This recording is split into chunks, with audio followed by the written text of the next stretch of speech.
Rais wa Marekani Donald Trump amesitisha kwa siku 90 agizo la kuzitoza ushuru baadhi ya bidhaa kutoka kwenye nchi kadhaa duniani.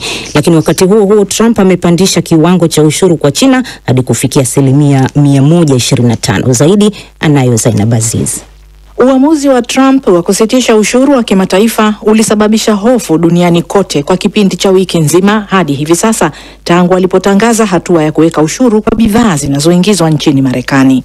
Hata hivyo, hatua ya rais wa Marekani imesababisha soko la kimataifa kuzorota. Kutokana na hayo, Rais Trump ghafla ameacha mataifa mengi kwa muda wa siku 90. Upande wake, China imepinga hatua ya Marekani ambayo imesema ni vitisho na usaliti. Msemaji wa Wizara ya Mambo ya Nje ya China, Lin Jian, amesema nchi yake itapambana hadi mwisho na kwamba mlango wa China uko wazi kwa mazungumzo, lakini lazima yazingatie kuheshimiana. Rais wa Halmashauri Kuu ya Umoja wa Ulaya Ursula von der Leyen na viongozi wengine wa Ulaya wamepokea vyema hatua ya Trump ya hivi punde. Von der Leyen ameusifu uamuzi wa Trump wa kusitisha kwa muda ushuru kwa bidhaa mbalimbali zinazoagizwa nje ya Marekani, ikiwa ni pamoja na nchi za Ulaya. Hata hivyo, von der Leyen hakueleza iwapo Ulaya inakusudia kusonga mbele na hatua zake za kuiwekea Marekani ushuru katika hali ya kulipiza kisasi.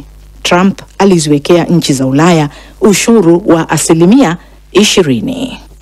Huyo alikuwa ni Zainab Aziz, na tunaelekea hivi sasa huko Kenya ambako visa vya dhulma dhidi ya watoto vimeongezeka katika jimbo la Marsabit katika nchi hiyo Afrika Mashariki kwa kile kimehusishwa na ufukara. Idadi kubwa ya wafugaji huwaoza mabinti zao katika umri mdogo kama njia ya kupata mifugo na mali ya kulea familia zao. Kutoka Marsabit, Michael Kwena ni mwandishi wetu wa huko na ametutumia ripoti ifuatayo.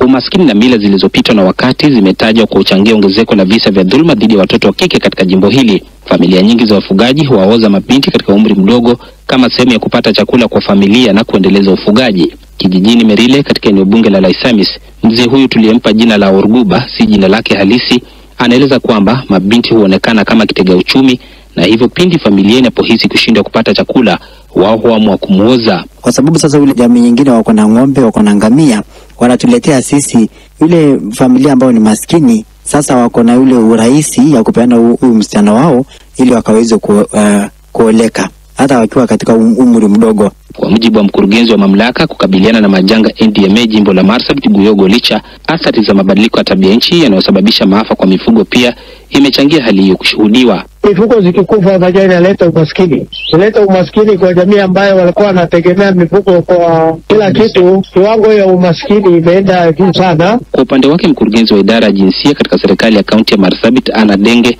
amesikitikia visa vingi vya dhulma ambavyo vimechangiwa na umaskini. Bidenge anasema licha juhudi mbalimbali kupigwa ili kukomesha dhulma hizo, bado viwango ni vya kuogofya. So for the early marriages, ndoa za mapema zimepungua kwa 50% kwa sababu wasichana wameanza kuenda shule na wanaweza kufanya maamuzi ya kibinafsi. Bado tuna changamoto, lakini tunapata misaada ya kuhamasisha jamii kuhusu dhulma hizi. Akizungumza kwa njia ya simu, mkurugenzi wa shirika la kijamii linaloangazia masuala ya ndoa za mapema la Iremo, Loho Abduba, ameeleza kwamba kwa sasa wazee wa kaya kutoka jamii zilizoripoti idadi ya juu ya ndoa za lazima wameanza kuhusishwa ili kukomesha hali hiyo. Aidha, anasema kwamba familia nyingi hushawishiwa na posa zinazotolewa na wakwe. Kirendile ukioa msichana unapeana ngamia 8. Sasa huyu mzazi kama amepoteza ngamia, mbuzi na ng'ombe, ile anachukua kama maisha. Huyu mzee, mtu akija akasema anataka kuoa msichana, si msichana atapeana mawazo yake, ni mzazi anapeana. Watoto wa kike kutoka jamii za wafugaji hapa nchini wameendelea kuozwa bila idhini yao kwa faida ya familia zao maskini, huku athari za mabadiliko ya tabia nchi ikizidisha dhuluma hizo. Michael Kwena, DW, Marsabit. Inasikitisha, lakini nikuulize wewe hapo unayetufuatilia na msikilizaji wetu, je, unafikiri ni sahihi kumfanya mtoto wa kike kitega uchumi? Tuandikie unachokiwaza, unachokifikiria, na tutasoma ujumbe wako kama utakuwa umetuandikia. Tuende kwenye michezo. Kocha wa Borussia Dortmund Niko Kovac amesema timu yake ilistahili kupoteza mchezo wa usiku wa jana dhidi ya Barcelona katika duru ya kwanza robo finali ya ligi ya vilabu bingwa Ulaya. Yanafanyika wakati ambapo Aston Villa wanashikilia kwamba bado wana nafasi ya uwezo wa kukipindua kipigo cha mabao matatu walichopewa na PSG ya Ufaransa. Jacob Safari anayo mengi zaidi kutoka dawati la spoti. Dortmund watakuwa na mlima wa kukwea katika mechi ya mkombo wa pili ya robo finali hiyo ya ligi ya vilabu bingwa wiki ijayo, licha ya kuwa watakuwa nyumbani kwao Signal Iduna Park mjini Dortmund baada ya kucharazwa mabao 4-0 na Barcelona hapo jana. Rafinha, Robert Lewandowski alifunga mabao 2 na Lamine Yamal ndio wachezaji waliofunga hayo mabao ya Barcelona. Mshambuliaji wa Dortmund Serhou Guirassy, ambaye kabla kuanza kwa mechi hiyo ya jana alikuwa mmoja wa wafungaji bora wa ligi hiyo mabingwa msimu huu akiwa na jumla mabao 10, alipoteza nafasi 2 za wazi kwenye kipindi cha kwanza ambazo zingewaweka BVB mchezoni. Huyu hapa kocha wa Dortmund Niko Kovac. Ja, ich bin natürlich von Hause aus kawaida nina matumaini, ila mimi ni mkweli pia. Najua haya yalikuwa mabao mengi na kwamba nafasi yetu ya kufuzu hatua inayofuata ni ndogo mno.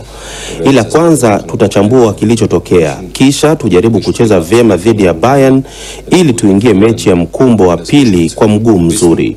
Tunajua itakuwa ngumu, ila lazima tuwe na matumaini kidogo, bila hivyo haitakuwa na maana kwetu. Ohne diesen Funken würde es keinen Sinn machen. Ligi ya vilabu bingwa Ulaya ndio matumaini ya mwisho wa Dortmund kubeba taji msimu huu, ukizingatia kuwa waliondolewa kwenye mashindano ya kombe la shirikisho au DFB Pokal na wako nyuma mno katika mbio za kuwania ubingwa wa Ujerumani Bundesliga, wakiwa kwa sasa wanaishikilia nafasi ya 8 katika msimamo wa ligi kuu.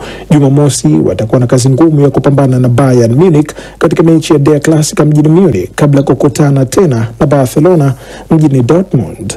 Kocha wa Barca Hansi Dieter Flick, ambaye pia aliwahi kuifunza Bayern Munich na timu ya taifa ya Ujerumani, anasema Barcelona hawajafuzu licha ya ushindi mnono waliopata jana na kwamba wanastahili kuimaliza shughuli mjini Dortmund wiki ijayo. Tulipata matokeo mazuri kabisa. Tulicheza kwa kiwango cha juu, ila tulifanya makosa mengi sana na tunastahili kurekebisha hilo. Hasa unapocheza na timu kama Borussia Dortmund iliyo na wachezaji wenye kasi na mabeki wanaoweza kujilinda vyema. Lakini tulijilinda vyema na nina furaha sana. Katika mechi nyingine iliyochezwa usiku wa kuamkia leo mjini Paris, Aston Villa walilazwa 3-1 na Paris Saint-Germain, ila kocha wao Unai Emery, ambaye aliwahi kuifunza PSG, anasema nafasi bado wanayo kuyapindua matokeo hayo wiki ijayo PSG watakapokwenda Villa Park kwa mechi ya mkondo wa pili. Villa waliingia uongozini kupitia kwa Morgan Rogers, ila Desire Doué na Khvicha Kvaratskhelia walifunga mabao maridadi yaliyopelekea hao wenyeji kuingia uongozini. Mechi ilipokuwa inaelekea ukingoni, PSG waliongeza goli la 3 kupitia beki wa Washoto Nuno Mendes.